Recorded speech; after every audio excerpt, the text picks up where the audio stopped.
good, or does this sound okay? Okay, give us 1 second, everyone, and we'll get going.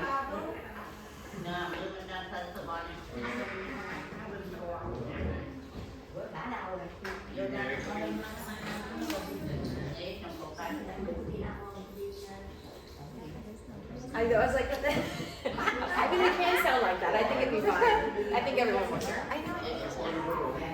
Testing, testing,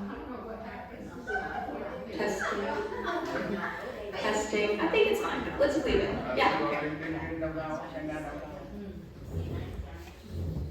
I think we're good. Yeah, this sounds good.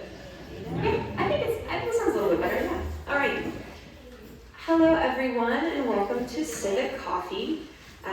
My name is Emily Billow. I'm the Older Adult Program Manager at the Seattle Public Library. And today we're going to talk about grief and loss.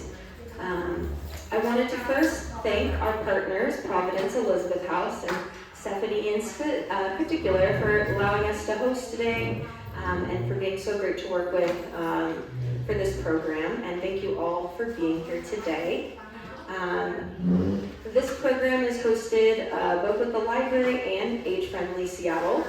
So LDAT up here is one of our program support, as well as Meg. She's running around helping, and Dinah is also somewhere, so thank you for that partnership.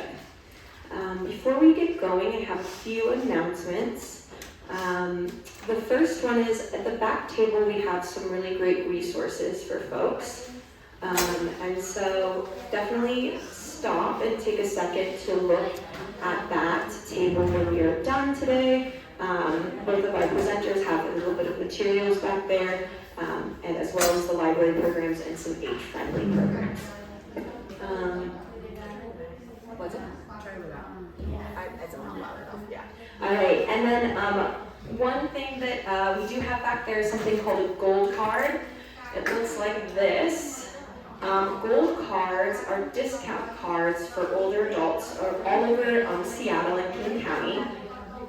And so we have information in all the languages today back there, as well as where these are good for. So if you think of the aquarium, we offer a discount at the aquarium, at the zoo, at the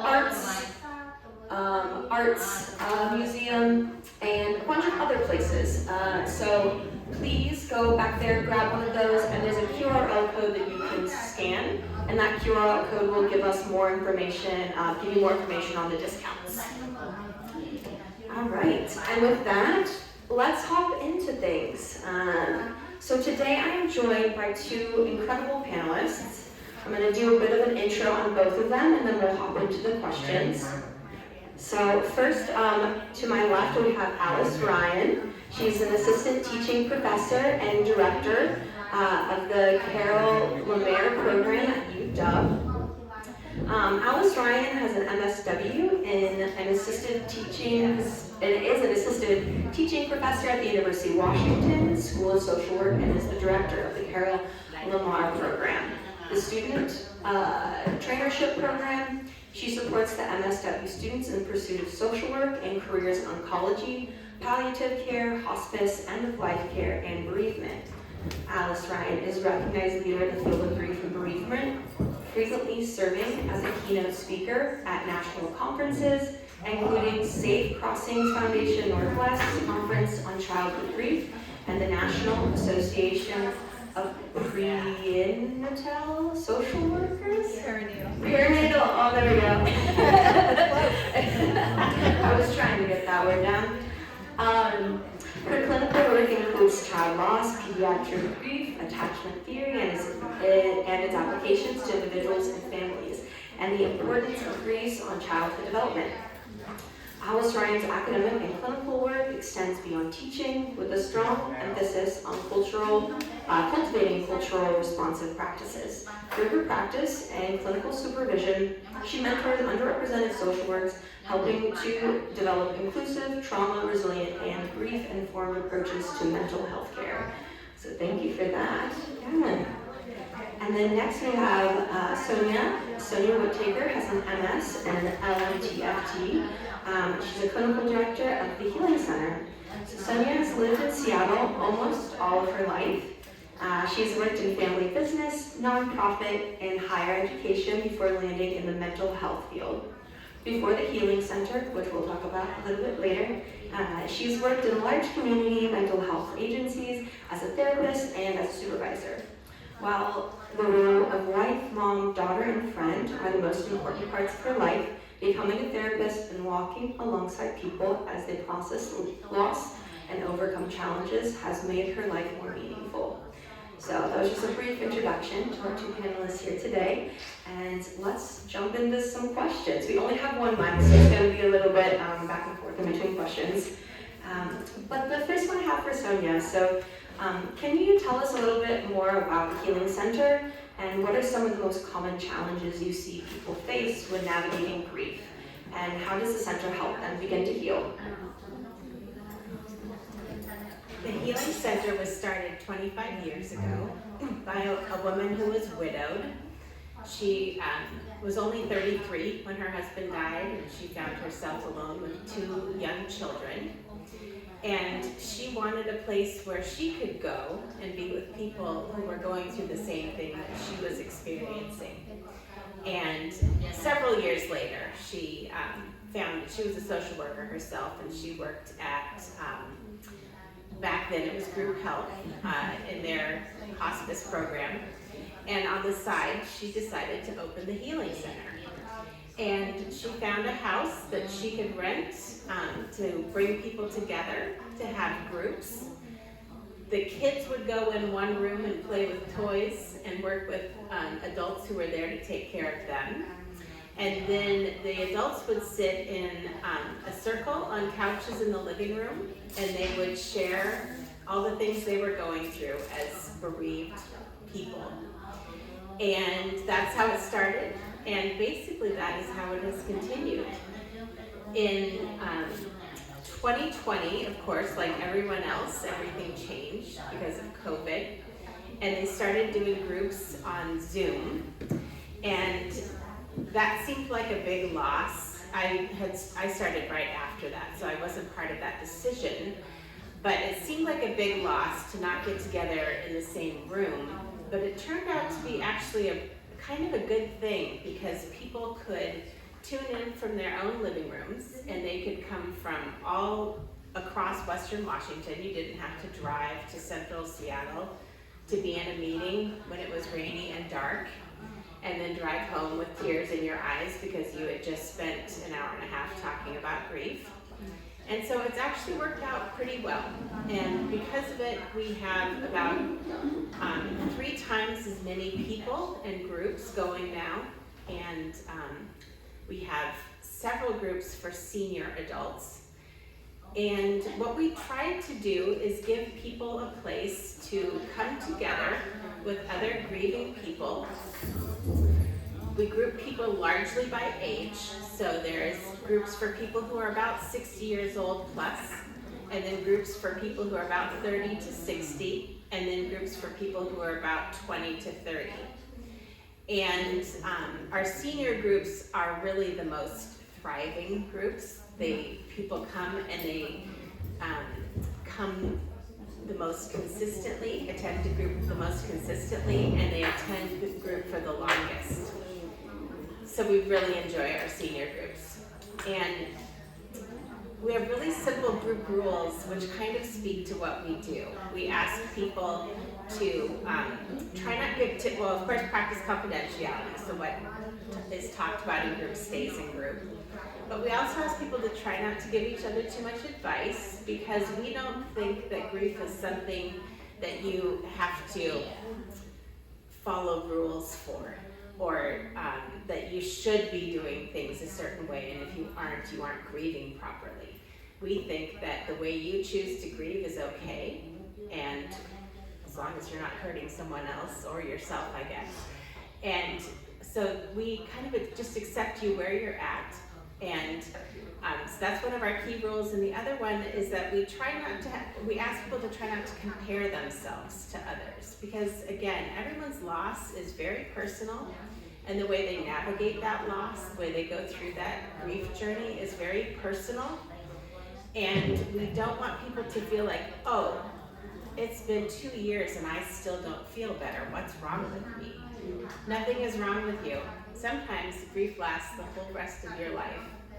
And that's okay. You are a grieving person. You're also a happy person, a living person, a working person. But you are also a grieving person.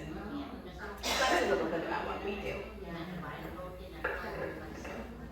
Thank you so much for that recap. I think that's important for folks. And how does someone get online to join one of the groups? How does that work?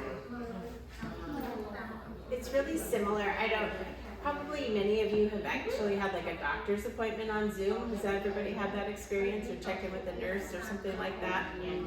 It's the same. You just we send you an email with a Zoom link and you push the button and it opens up. Most of the time. Every once in a while people have trouble with it, but we try to help you through that and give you instructions. Thank you. Now let's hop into the middle with Alice. So we often only think of grief in connection with death. How do you see grief showing up in other life transitions like loss of independence or health or community? Thank you for that question. Good afternoon, everyone. It's really good to be here with all of you. When you distill grief in its most basic pieces, grief is separation to something. It is an emotional response, a stress response to a separation. And, you look at our bodies, we really are meant to be attached to significant relationships, not just to people, but to things. You look at the way that our hands are constructed, it's meant to grasp something, hold someone's hand. Our feet, our legs are not just meant to run away from a predator or from something scary, but to run towards something. And so we experience grief not just through death, but a separation from a community, a separation from an identity that you used to have. So you experience grief when you lose a job, or when you move to a different home. We have attachments to our homes, to the things in our homes. We have attachments to our country. I'm an immigrant here from the Philippines, and I continue to grieve the relationship that I have with the country that I was born in. Every day I grieve that. Now, it doesn't mean that I can't function. I can still function. I can still love people. I can still work. I can still be in community with many different types of people. But I still have grief in me when I think about the place where I was born.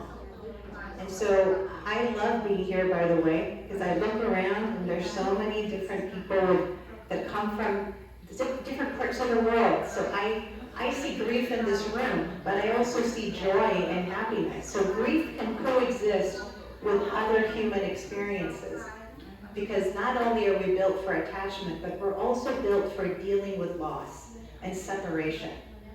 And so there are many types of grief that we experience in our lifetime.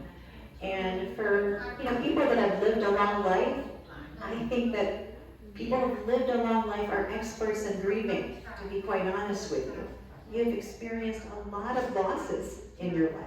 Loss of potentially like friends, family, again, through immigration possibly, and community, and loss of like maybe bodily functions. But you continue to be here. You're still living. And so I do find that living with grief and loss and separation is a very human experience that we all know how to manage and hold. Thank you.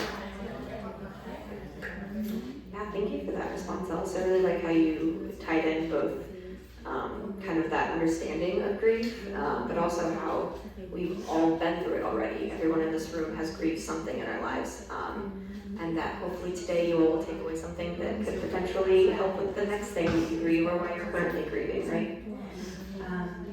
the next question I have is for, what are some of the most common misconceptions about grief and how people should cope with them?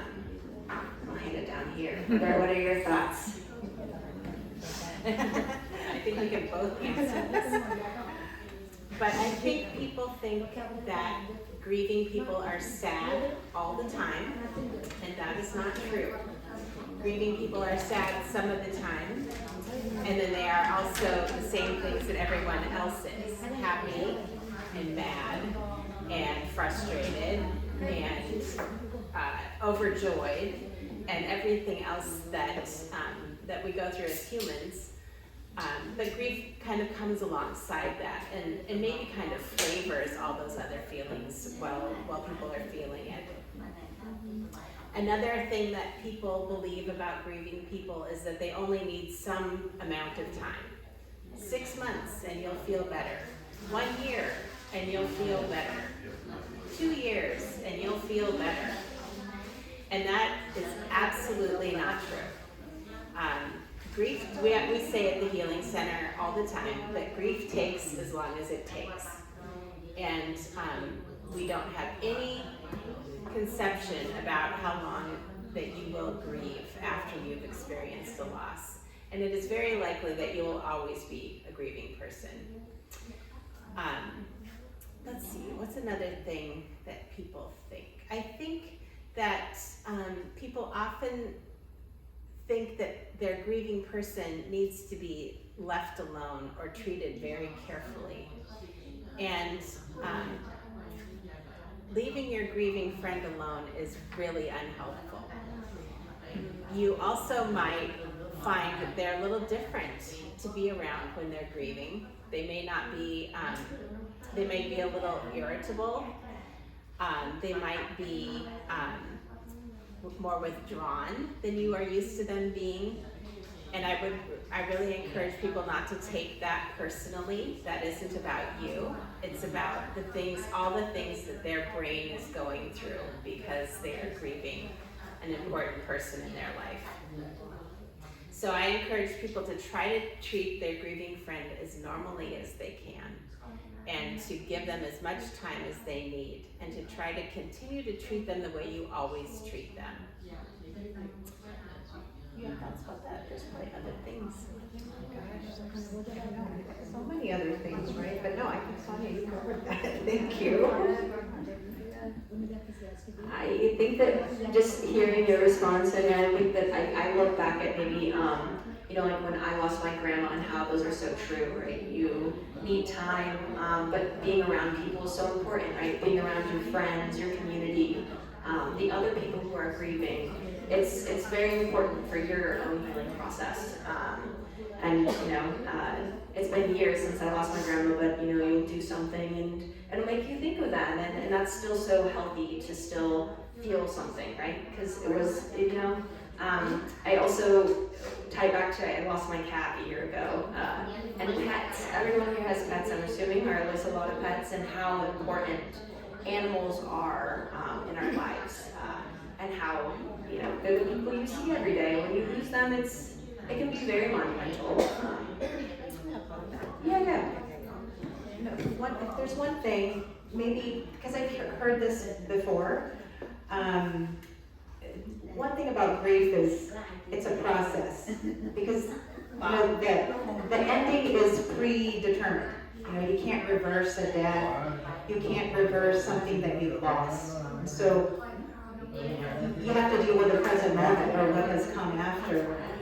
And so I think some people might say, like, if you do lose a pet, you'll feel better if you get another dog or you get another cat. It's not the same dog and it's not the same cat, so it's not a reversible process. You can't replace something because each thing is unique. Each person is unique, each pet is unique, each loss that you have is unique to that one moment. And so it's not going to be cured through a replacement.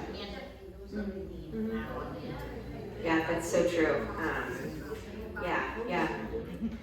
The next question we have, and I think that this will probably tie into what you kind of just said about, is what are the cultural or community-based practices that you've seen actually help people find meaning and connection after loss? And probably, I would say it's probably not replacing that thing, right? So yeah, what are some of those things?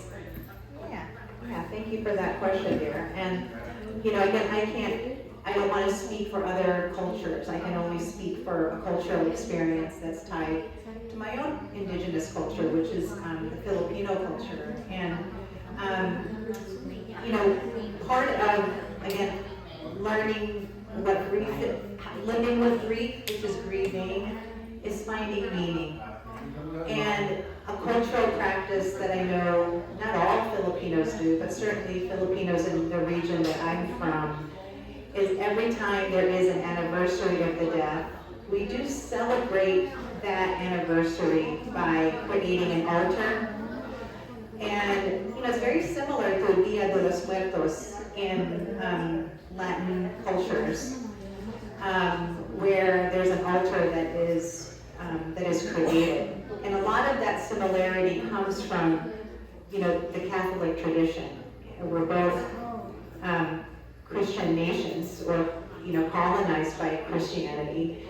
And so, I remember growing up celebrating, honoring my grandfather who had died on my mother's side, and we always created a beautiful altar in honor of his life. So it was a picture, an artifact that came from his life, and I think when I was little, it was like his wedding ring. I think that was on there. And I remember very clearly when I was younger what that meant to my mother. And she said, the ring itself is a symbol of fidelity and eternal relationship with your family. And that's how she characterized her father, was somebody that was always so loyal to the family. And so when my own father died, that concept, I always remembered that, because the ring that I'm wearing is my father, who passed away, who died of cancer 25 years ago. And so because I remembered that as a young person, in the altar, I carry that tradition now, and I wear it every day. And so when you do connect something culturally to yourself, it means something. This isn't just a thing that was from my father, but there's a definition culturally about what this means to me as a Filipino and as a daughter, of my father. So I think about cultural practices that each of you have, and really personalizing it when you have a loss. Because that's when we really truly connect to something very deep and meaningful to you. So even culturally, you can customize it very personally. I think that's when you find it so much more meaningful. So I don't want to just give a broad overview of cultural practices, because the cultural practice has to mean something to you personally. I appreciate you sharing the experiences, and it's always so helpful, I think, for folks in the audience. I think one thing you really touched on is remembrance, and how you can bring them into your daily practice and really honor our ancestors, honor the people that came before us, our friends, how much importance they had in our lives. And I think that's a really special way, yeah. All right, so the next question we have for Sonia is, what resources or supports would you recommend for someone who may not be ready for a support group, but may need some help still navigating loss? And also, I think it could be helpful to just maybe really quick touch on what happens in a support group, in case folks haven't ever been to one, because I may have been a little unsure of what exactly happens in them. So support group, the way we do that is every session is organized the same way, in that people come onto the Zoom meeting, so you're on your phone or computer, and the whole bunch of faces are on the screen, and everybody, we take a minute to review group rules and we say hi, and then we all introduce ourselves and we introduce our person who died, and we often share how they died, and we then check in on how we're doing. Something big happened in the last couple of weeks, or we've been sick, or we had a celebration of life, or it's been a really hard last couple of weeks because something has happened that's really made us feel particularly bereaved in the last, like since the last meeting. So people share about those things, and when everybody has gone around and shared, then we continue the conversation, and the group leader may say, several of you mentioned that you had celebrations of life in the last month. What was that like? And everybody shares kind of some of those things, what the challenges were. Or, themes come up when people check in. Maybe it's like relationships with friends are challenging or something like that. So the conversation just continues, whatever it is that people have on their mind.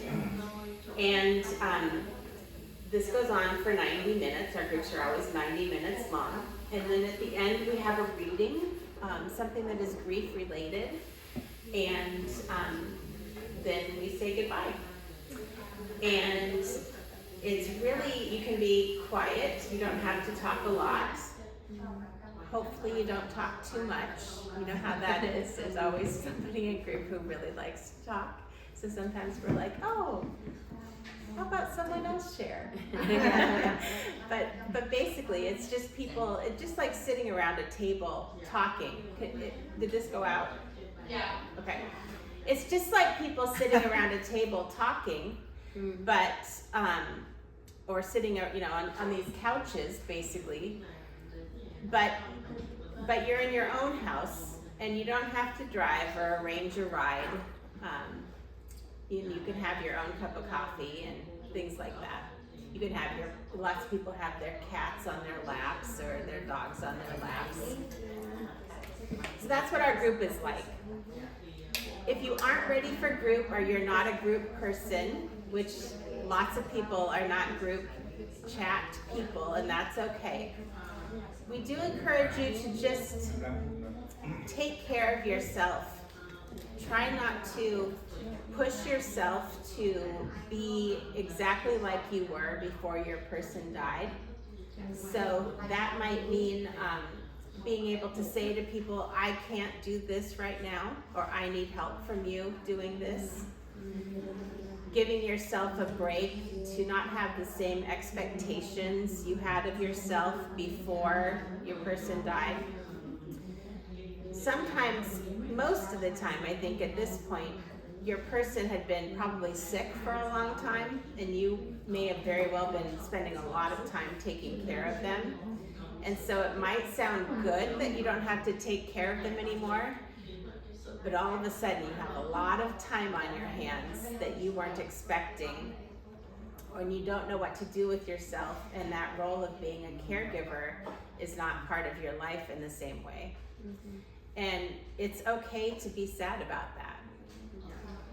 It's also okay if you have people say to you things like, oh, well, at least they had a good life. Or, oh, at least they're not suffering anymore.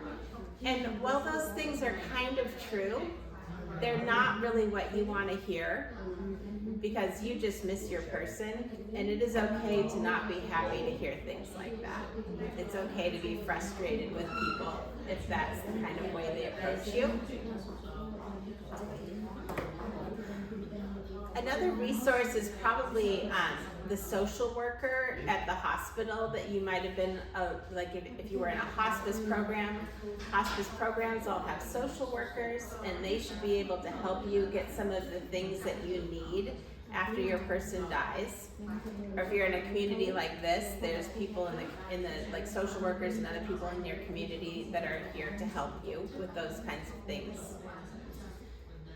Those are the things that come to mind. If you're a part of a religious community, there's probably leaders that can help, be supportive, and ask your friends to help you. If you need a ride to the grocery store, or you need your friend to pick some things up for the grocery store for you, call them up, ask them to help. Thank you so much for that.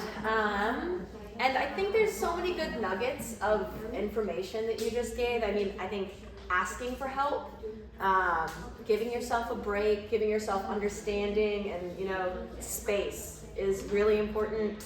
And then, it's okay to not be okay. I think that's another thing is like, it is okay to have bad days. It's okay to have great days, but it's all part of the process, which we keep chatting about. So sorry about that. The mic did go out midway, so we're just gonna try to use our big voices up here for the rest of the panel. And so, Alice, next question I have is, what are some of the barriers that might prevent someone from accessing support or counseling?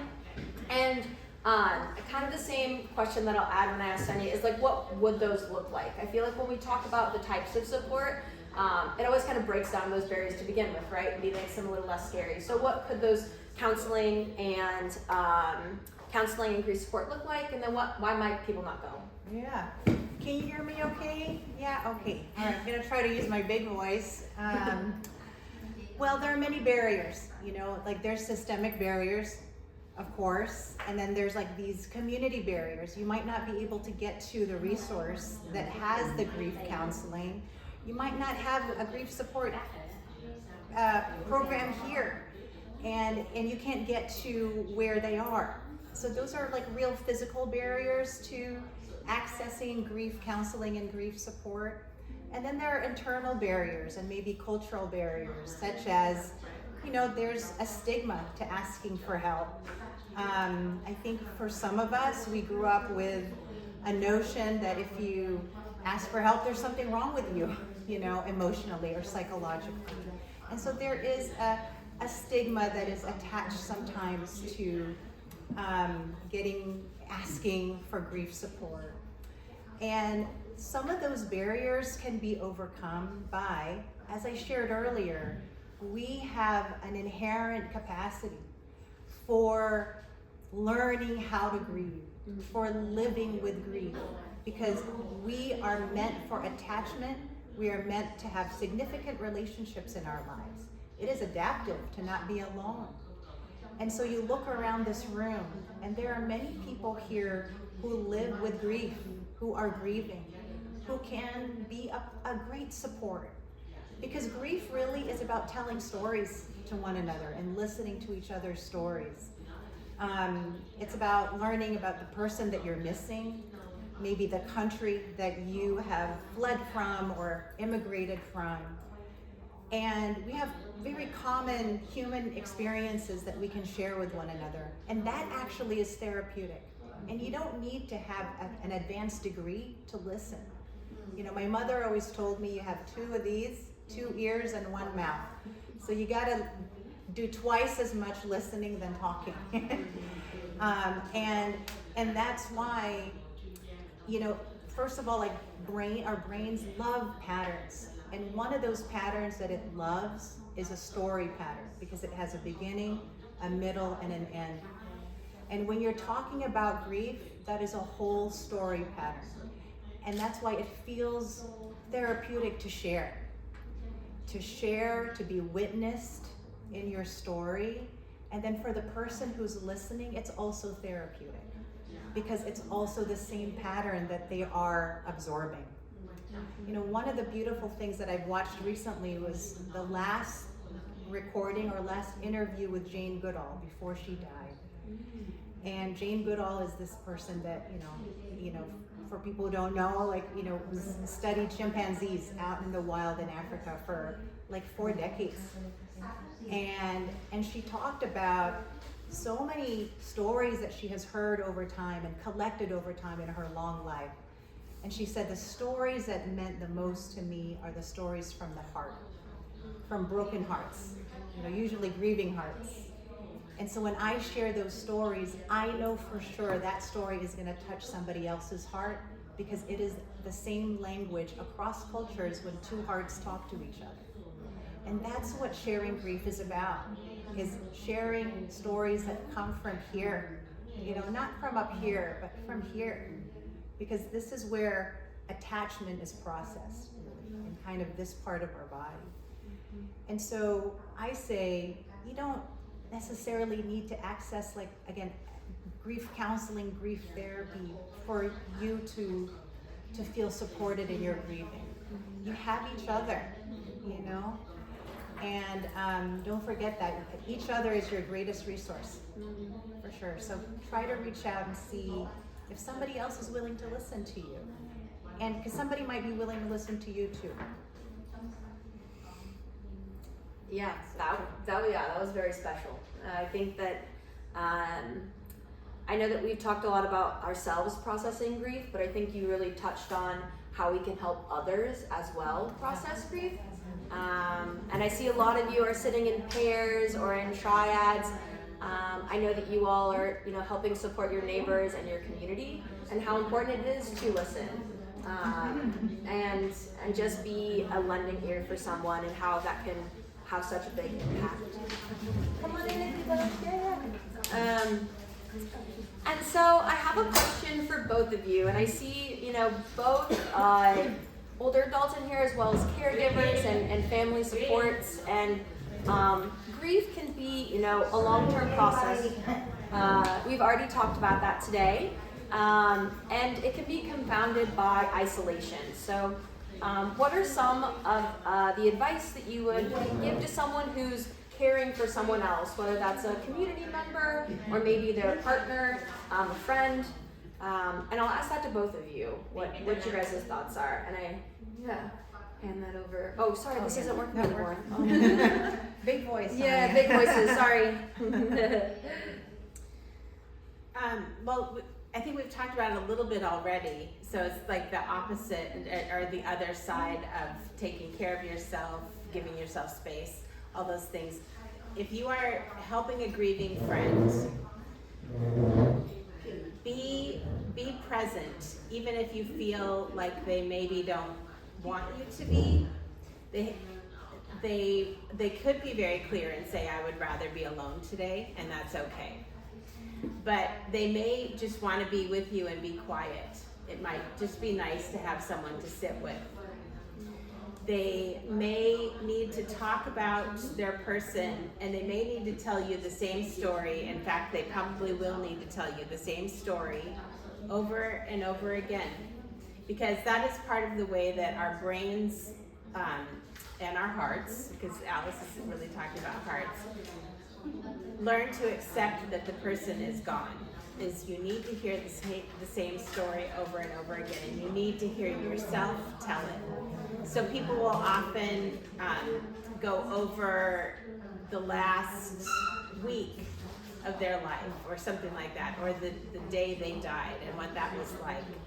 They may spend a lot of time reflecting about what the person did, like the kind of work they did, or things that you really like, that they funny things they said. So just telling stories over and over again.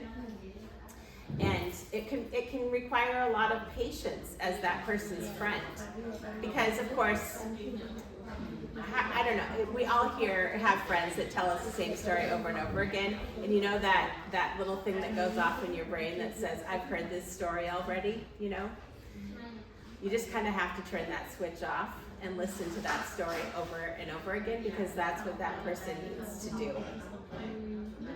If you want to help them, I suggest you think of very simple, practical things you can do. Like, can I bring you dinner today? Can I go grocery shopping for you? Or can I take you to the grocery store with me? Would you like to go out for coffee or tea or chai, whatever it is that you guys have as a tradition? Can I take you to church or synagogue or temple today? Would you like me to sit with you when we go? Or would you like to sit with someone else? all of those little things can make a big difference because they have lost the person that they decided what to have breakfast with and the person that they decided what home to live in with. So very little things and the biggest things. They've lost that person to talk to. They may need somebody to talk to the things they're seeing on the news with, because they used to have that person sitting with them and say, oh my goodness, can you believe this? Isn't this horrible? That person isn't sitting there anymore. So they might just need that person to talk about those little things, everyday things with. Mostly I would say, if you are grieving, try not to be alone as much as you can. Sometimes you'll need to be, but grief is so isolating, and that's why we try to bring people together. Lots of people have natural community, and that's great. A lot of the people we see, I feel like, have been separated a little bit from their natural communities, so at least they can come together with each other. But lean into your natural community, and if you are that person's community, lean into them. Yeah, no, I think that's pretty comprehensive. Well, I think maybe we have about 10 or so minutes left of the panel. Does anyone have any questions that they would like to ask? And I'm sorry I don't have a mic, so we may need to come up here and say it to us. But any questions from the audience? Any thoughts? I'm getting a lot of blank stares. Okay. Any questions? I think the hardest thing is when you have several losses, like the domino effect. Yeah. That happened in about 2 years ago.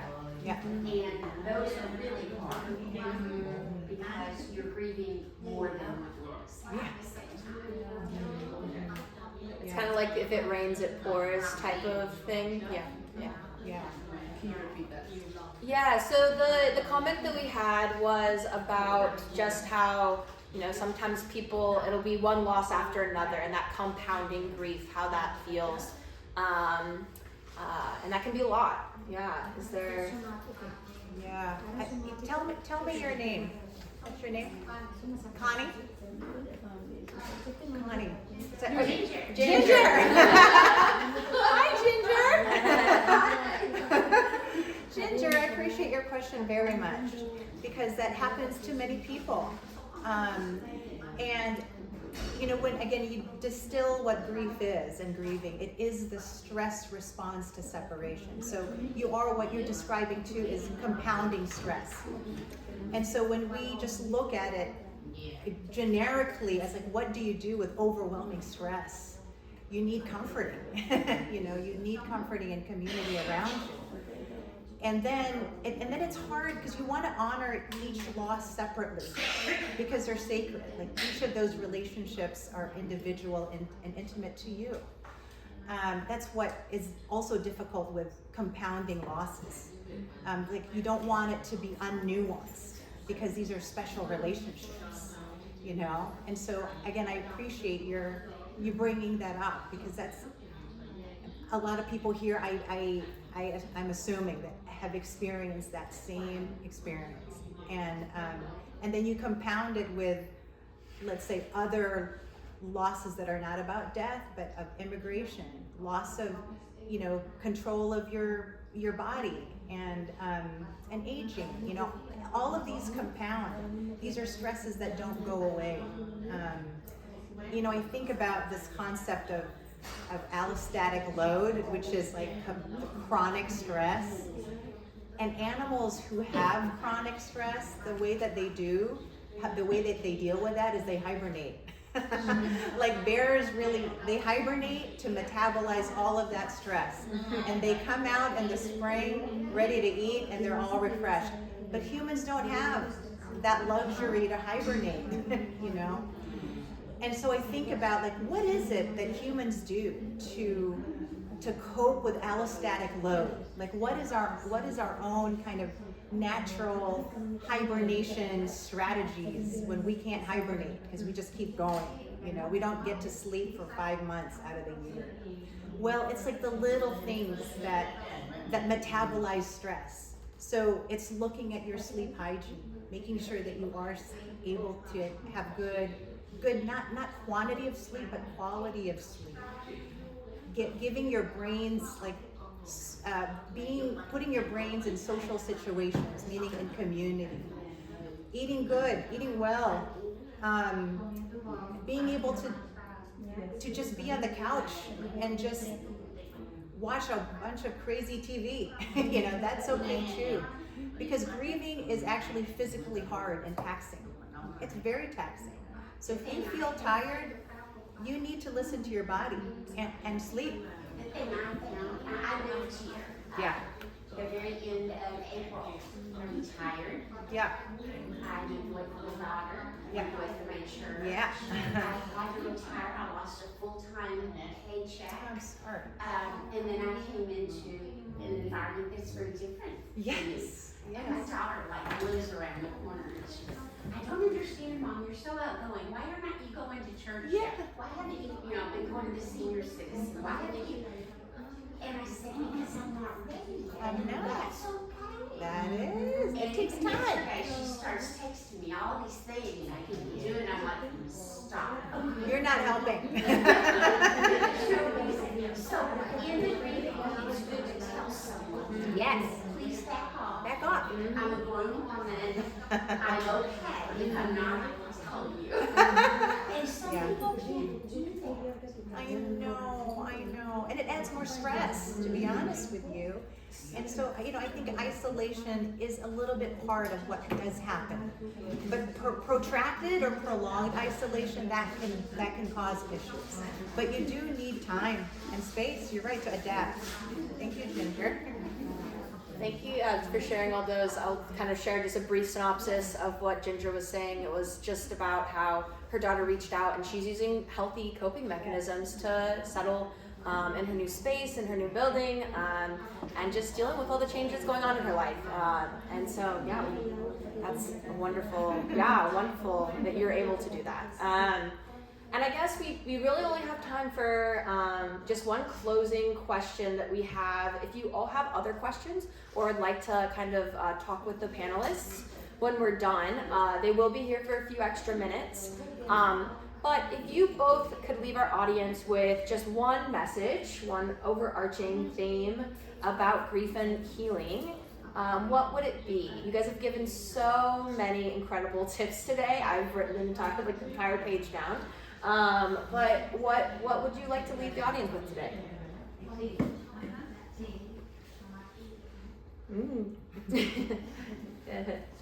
One thing that really makes me sad is that our culture is so focused on being young and beautiful, and it does not appreciate being old and wise and losing.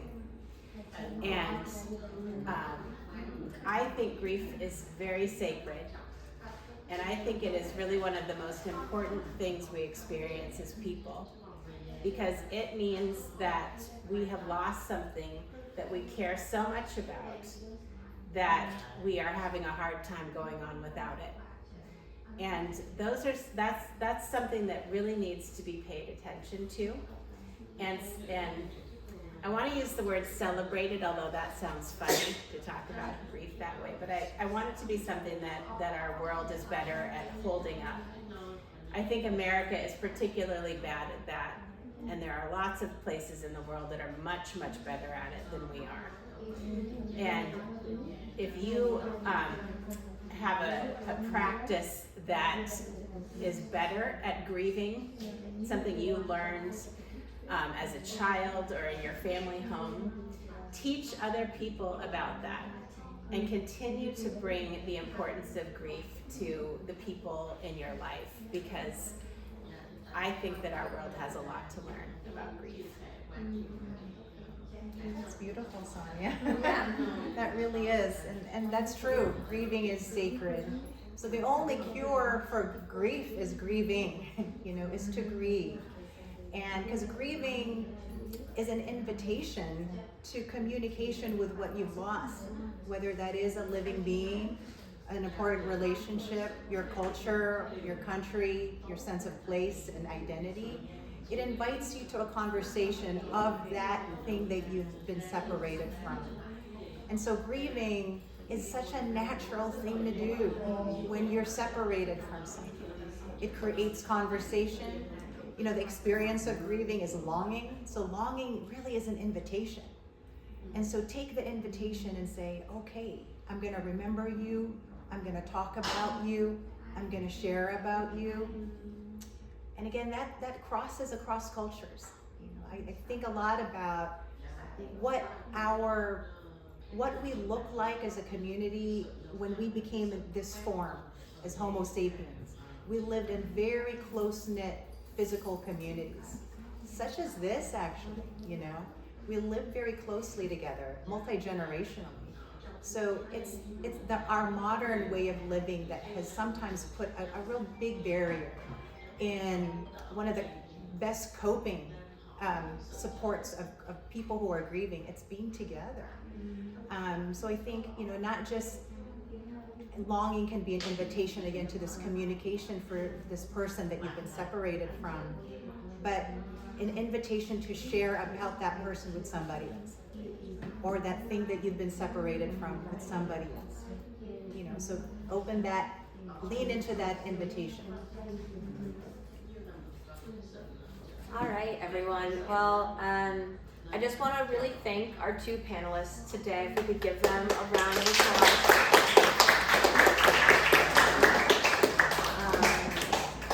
I also wanted to thank Stephanie back there for letting us host, and for everyone today. Thank you, Stephanie. Again, we're at Providence Elizabeth House today, so yeah, thank you for being our host and for everyone coming today, and for putting up with the technical challenges. It's always something when we're out here in the community, so thank you both for working through that as well. And we have some snacks in the back. Please grab some food before you head out, as well as our resource table. So grab your gold card back there, as well as some other materials. And thank you so much for being here. So have a great day, everyone.